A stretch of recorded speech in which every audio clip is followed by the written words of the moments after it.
Ceux qui cherchent à comprendre périront. Et ça résume bien l'entièreté de la carrière d'un grand homme, le maître de l'animation japonais et de son studio légendaire. On parle bien sûr d'Hayao Miyazaki, et aujourd'hui on va parler de Kimitachi Wado Ikiruka, traduit en français « Et vous, comment virez-vous ?» Alors je vais, pour simplifier l'échange, parler du garçon et le héron. C'est comme ça que le titre est c'est le titre le plus connu chez nous dans les salles françaises. Vous êtes avec Shinogeku aujourd'hui. On aura l'occasion de tester un nouveau format un peu plus personnel, un peu plus podcast. On va faire une petite introspection de l'univers de Ghibli. On va parler aussi principalement du film, mais pas que. Et je vais vous dire ce que j'en dis de ce dernier film d'animation japonais. On va se plonger quelques instants dans la vie d'Hayao Miyazaki parce que oui, peut-être comme vous, ça m'arrive encore d'entendre ah oui, c'est le mec qui fait des animés ou qui écrit des mangas.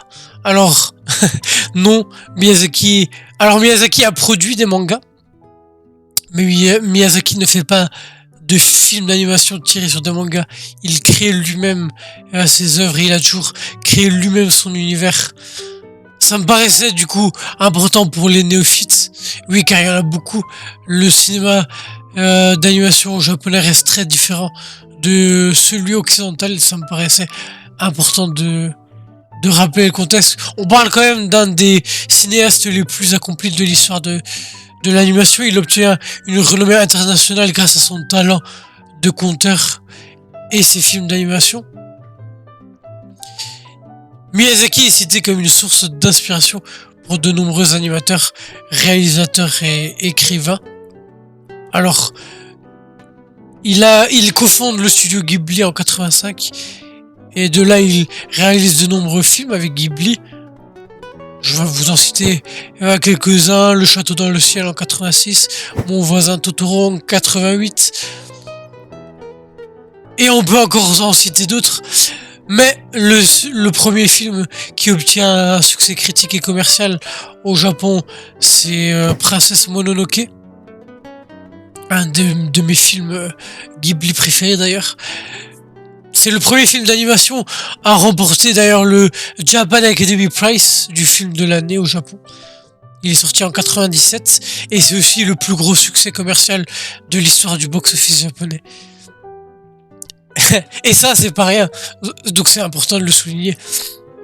C'est pour ça que ensuite la distribution de ce film dans le monde occidental s'accroît. Et la popularité et l'influence de Ghibli en dehors du Japon s'accroît également considérablement. Ensuite, tout le monde connaît Le Voyage de Chihiro, sorti en 2001, qui devient le film le plus rentable de l'histoire du Japon, qui remporte un Oscar du meilleur film d'animation, ainsi qu'un ours d'or lors du festival de Berlin. L'ours d'or, c'est quoi ? C'est le prix du meilleur film de l'année dans le festival du cinéma à Berlin. Donc voilà, c'est en 2001, Le Voyage de Chihiro, meilleur film. Deux distinctions pour Hayao Miyazaki. Et gagner un Oscar avec un film d'animation, c'est quand même pas rien. Ensuite, on notera plusieurs films qui sont souvent classés parmi les meilleurs films des années 2000. On a compris. Viendra ensuite Le Château en buis en 2004, Pogno sur la falaise en 2008 et Le vent se lève en 2013, qui connaissent aussi un succès critique et commercial. Voilà, j'aime bien rappeler en dernier lieu pour parler de Miyazaki, lorsqu'il commence à écrire dessiner ses premiers croquis. Il travaille d'ailleurs dans un studio d'animation très connu, puisqu'il s'agit de la Toei. Les fans de manga l'auront bien sûr reconnu, la Toei Animation.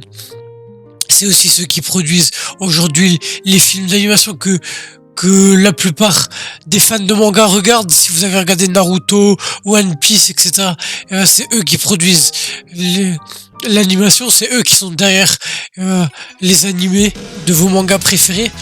Lorsque Miyazaki arrive avec ses premiers croquis, les producteurs, réalisateurs de la Toei on délibère que c'est impossible qu'un enfant dessine aussi bien.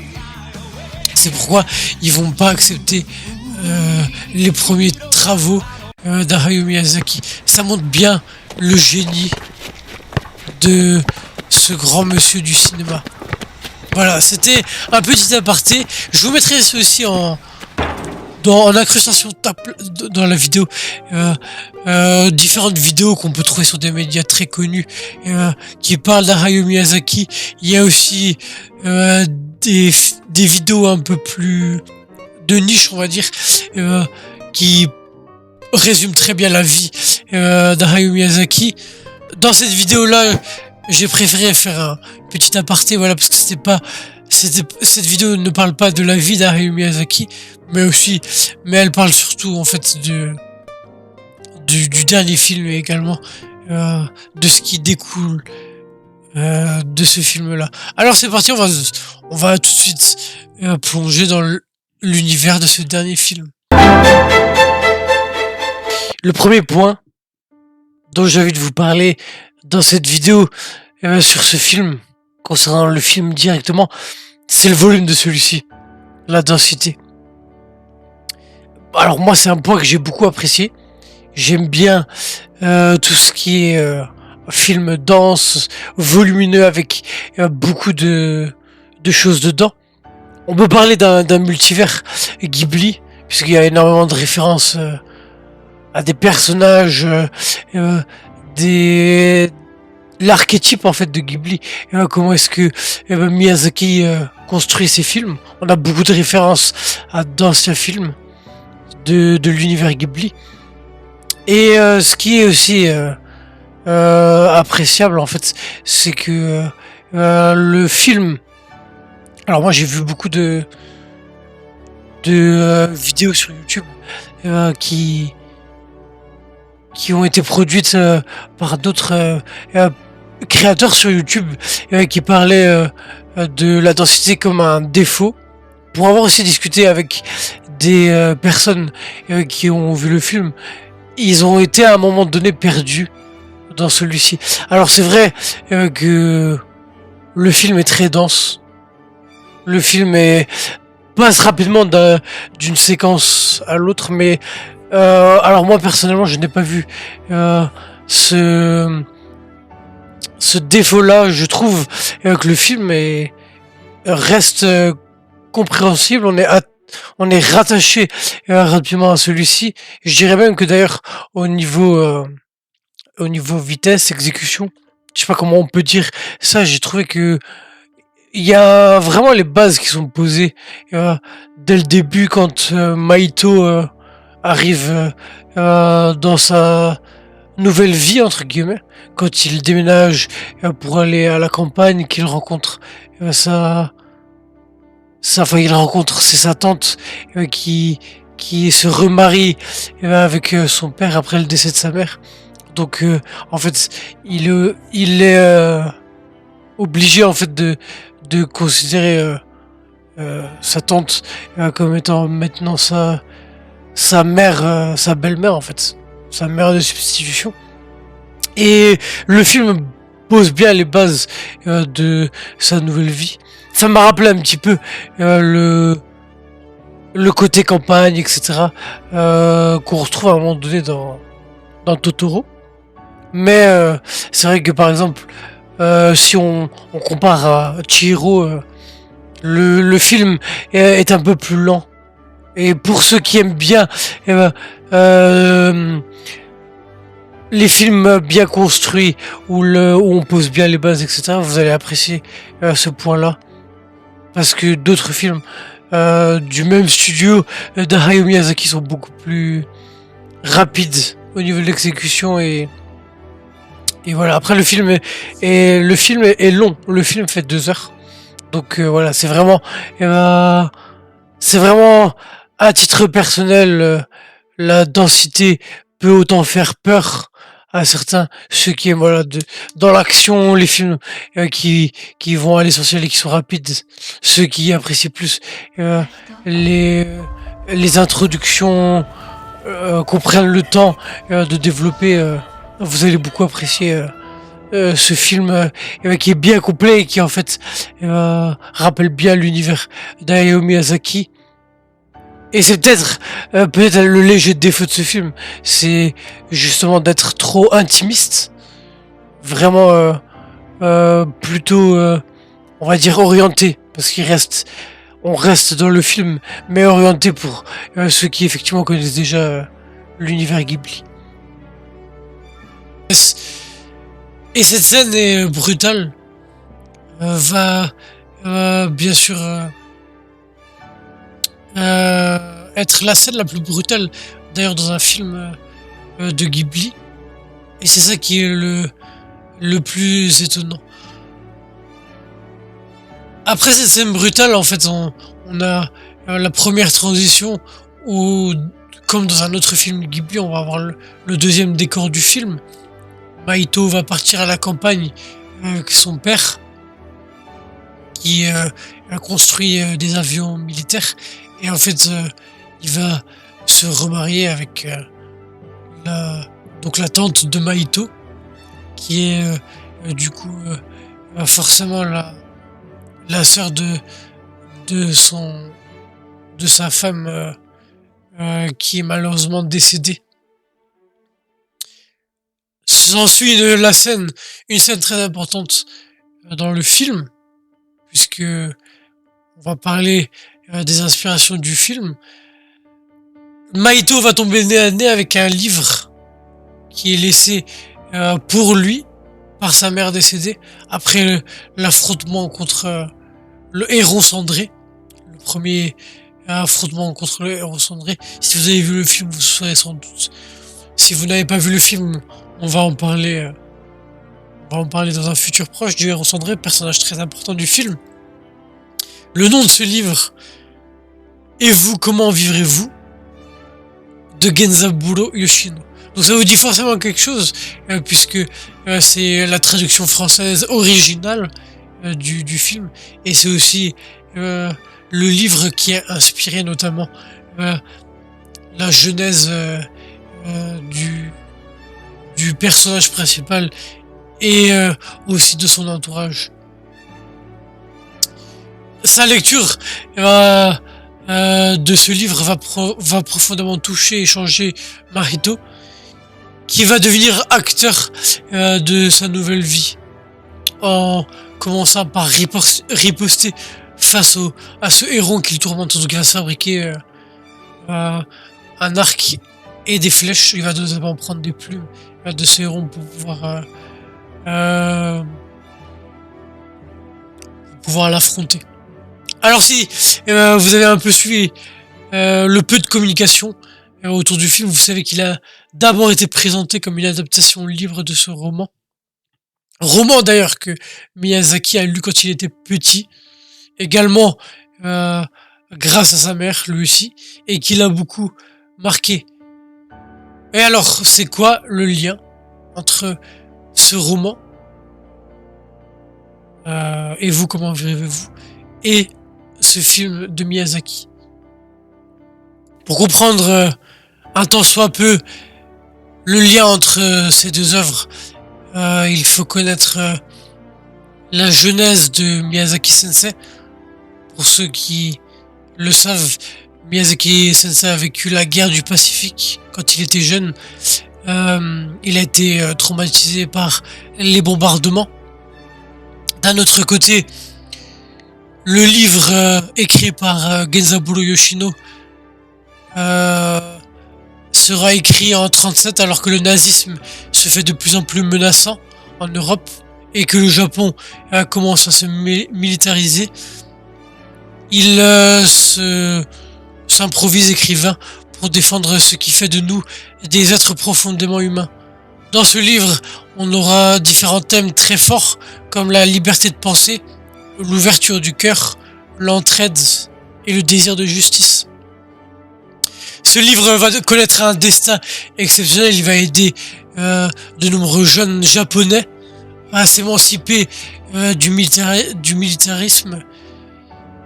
Il va être interdit pendant la guerre. Son auteur sera taxé d'antipatriote et il sera plusieurs fois incarcéré. Nul doute que dans la tête du jeune Miyazaki, ce livre résonne fortement à l'époque. Et on sait à quel point, Miyazaki déteste la guerre. C'est un anti-militarisme profond qu'il cultive dans toutes ses œuvres. Et c'est aussi ce qui fait comme base la création de ce film, inspiré aussi par un livre qui l'a profondément inspiré dans sa jeunesse. J'aime bien pour finir sur cette partie, lire une phrase importante de ce livre. Je trouve qu'elle est encore actuelle. Il est dit, il ne suffit pas d'avoir des yeux et des oreilles en état de fonctionnement, il faut que les yeux du cœur, les oreilles du cœur soient aussi ouverts. Alors ça ne vous aura pas échappé, ce film est aussi, et je pense que vous l'avez certainement entendu dans d'autres vidéos, dans d'autres textes, ce film est le film le plus autobiographique de Miyazaki. On sait également qu'il a été fait aussi pour le petit-fils de Miyazaki comme film testamentaire pour lui. Et on peut nier la ressemblance entre le papa de Maito et le papa de Miyazaki, ainsi que la tante qui est malade, comme d'autres personnages encore qui ressemblent à des personnages qui sont proches de Miyazaki et qui existent dans la vie réelle. Cela m'amène à parler des nombreuses références, qu'elles soient symboliques ou biographiques, de ce film dans la suite de cette introspection. Il s'agit là du film le plus intime d'Hayao Miyazaki, que ce soit de l'enfance ou du présent, du maître de l'animation japonaise. Et les similitudes qu'on retrouve entre les personnages, que ce soit le protagoniste, Maito, qui est une représentation du jeune Miyazaki, jusqu'au grand maître trop âgé, pour continuer à bâtir le monde alternatif, où le jeune Maito va se plonger très rapidement dans la suite du film. Donc on retrouve le maître dans plusieurs facettes du film et dans plusieurs représentations de personnages. Comment ne pas faire le parallèle avec les 80 ballets du maître qui cherche naturellement un successeur pour le futur de son studio légendaire. Revenons à un autre personnage important du film, le héron cendré, personnage mi-humain, mi-oiseau, autant cupide, doté d'une certaine malice sous sa forme animale, mais se révélant être doté d'une bienveillance et une véritable aide pour le protagoniste au fur et à mesure qu'avance le film sous sa forme humaine. J'en ai vu une représentation de la versatilité de l'être humain, à la fois bienveillante et capable de grandes prouesses, et à la fois l'avarice et l'égoïsme qui la caractérisent et qui l'amènent à la destruction. Cette symbolique, on la retrouve également dans d'autres personnages, tels que le roi des perruches, prêt à écraser toutes les autres espèces pour la survie de la sienne. On le remarquera vite dans le film, c'est la chaîne alimentaire. Chaque espèce se chasse et s'extermine entre eux. Et j'en ai vu à la fois une constatation d'un monde à l'agonie de la part de Miyazaki et de l'acceptation de cette triste constatation représentée à la fin du film par le refus de Maito de rester dans le monde imaginaire et de retourner dans le monde normal, provoquant ainsi la destruction de celui-ci. Alors bien sûr, on connaît aussi le penchant pour l'écologie du grand maître et on sait l'harmonie qu'il présente dans ses films entre les différentes espèces et la nature qui est une partie très importante dans chacune de ses œuvres. Et là encore, on est forcé de constater l'importance encore dont il met dans ce film de l'écologie. Et c'est forcément une question encore plus actuelle aujourd'hui, dont tout le monde se pose la question qu'est-ce qui l'en va de l'avenir pour les futures générations. Et c'est aussi là que Miyazaki veut en venir. Mais à côté, il nous propose aussi une vision de l'avenir de son propre studio. Ici, on rewind pour illustrer mon propos. On rewind au niveau du grand-oncle qui propose à sa descendance, Mahito, de garder un équilibre sur ce monde avec la fragilité des petites pierres qui forment vraiment un équilibre instable. Si vous vous rappelez de la scène dans le film, qui provoquera d'ailleurs la destruction à la fin du film, parce que celui-ci refusera, ça on l'a déjà dit.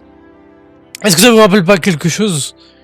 Oui, cette scène peut fait sans doute penser à qui sera en fait le successeur du studio. Est-ce qu'il y aura un successeur ou est-ce que ça sera la fin du studio Ghibli? Alors cela, pour l'instant, on ne le sait pas. Cependant, si on fait le parallèle entre ce message-là du film et de la situation actuelle, cette histoire de succession, c'est certainement Toshio Suzuki qui est le plus inquiet et qui est le plus embêté par cette situation, puisque c'est le producteur du studio. Lui, il doit, donc comme sa mission l'indique, remettre à flot le studio. Et peut-être inquiet par la perte de sa poule aux œufs d'or. Il est peut-être à la recherche d'un successeur pour la suite du studio. D'ailleurs, selon le fils de Miyazaki lui-même, Suzuki représenterait ce héros cendré, ce personnage dont on a parlé dans le film, dont on a parlé dans une autre interprétation. Et donc c'est personnage qui cherche à tout prix à ramener un jeune successeur à son maître, puisque le héros cendré est au service du grand-oncle et c'est lui qui va guider Mahito au sommet de la tour pour qu'il puisse rencontrer le grand-oncle. D'ailleurs, dans une interview de Brut, Takeshi Honda, un des fondateurs de Ghibli avec Miyazaki, l'a dit. Il faut savoir que le héron en japonais, on dit Sagi, est homonyme de duperie et de mensonge. Et Monsieur Suzuki, donc le producteur, serait connu pour être un menteur. C'est pourquoi peut-être que Hayao Miyazaki s'en est inspiré pour créer le personnage du héros. Voilà une version dont beaucoup en ont parlé dans leurs écrits ou leurs vidéos aussi, qui viendrait du fils de Miyazaki. Voilà, vous en faites ce que vous en voulez, bien sûr, mais ça me semblait important d'en parler car il y a aussi du symbolisme autour de cela et du symbolisme aussi autour du héron et du folklore japonais. On en arrive à la finalité de la vidéo. Que dire en guise de conclusion? J'ai essayé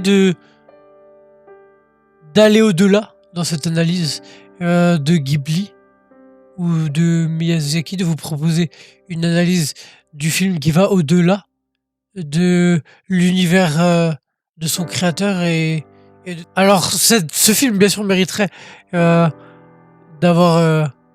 d'être décortiqué vidéo par vidéo, mais pourtant ça ne sera pas fait parce que ce que Miyazaki a voulu nous dire dans ce film, c'est que le plus important sont la capacité à imaginer, à analyser notre propre monde.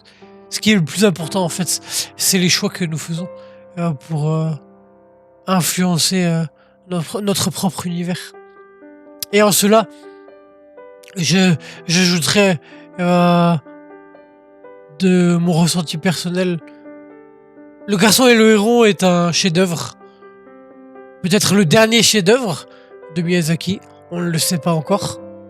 On le saura sans doute plus tard. Je vous invite fortement, si vous ne l'avez pas déjà fait, à découvrir l'univers. Parce qu'au-delà d'être un très grand réalisateur, Miyazaki est aussi un très grand homme.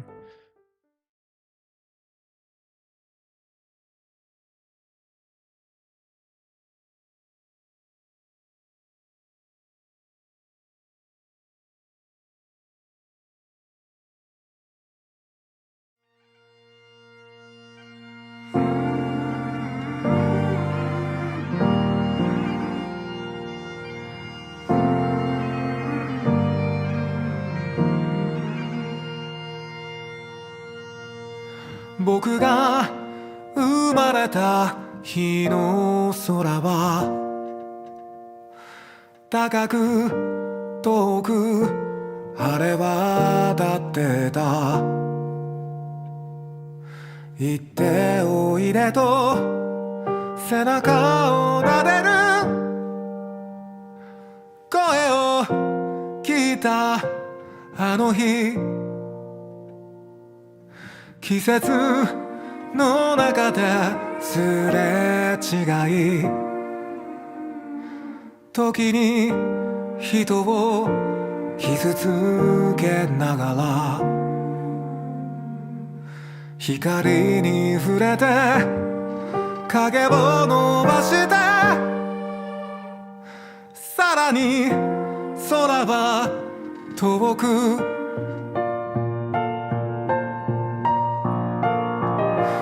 風を受け走り出す瓦礫を越えてく、この道の行く先に誰かが待ってる、光さす夢を見るいつの日も、扉を今開け放つ秘密を暴くように、飽き足らず思い馳せる地球儀を回すように、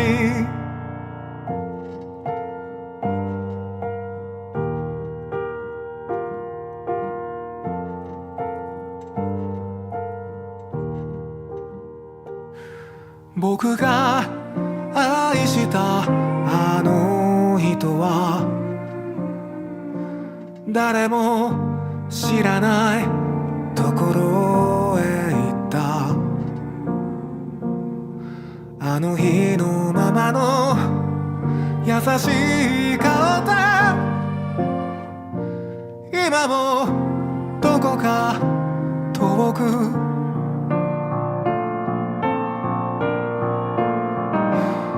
雨を受け歌い出す人目も構わず、この道が続くのは続けと願ったから、また出会う夢を見るいつまでも、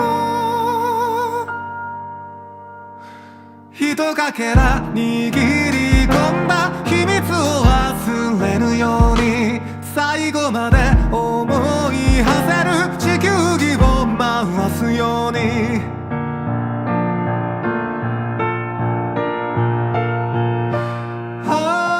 小さな自分の正しい願いから始まるもの、一つ寂しさを抱え僕は道を曲がる、風を受け走り出す